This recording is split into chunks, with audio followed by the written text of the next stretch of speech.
والغرباء والمساكين مولانا ومقتدانا وهادينا وناصرنا بالقاسم محمد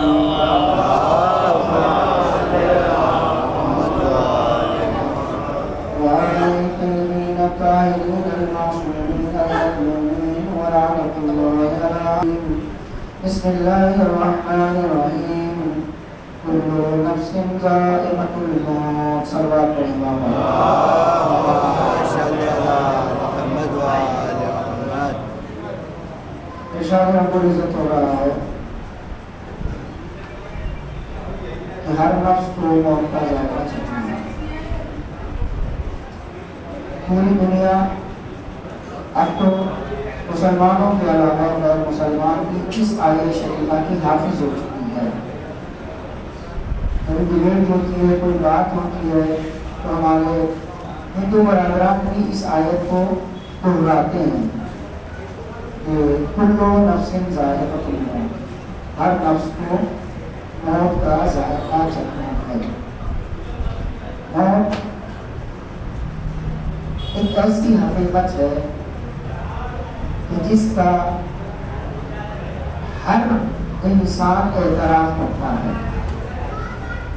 وہ انسان جو خدا کو بھی نہیں مانتا یہ بات ضرور مانتا ہے کہ ایک دن اسے مرنا ہے، اور اس بات کو بھی اعتراف کرتا ہے کہ ہمیں وہ ٹائم معلوم نہیں ہے کہ کب مرنا ہے.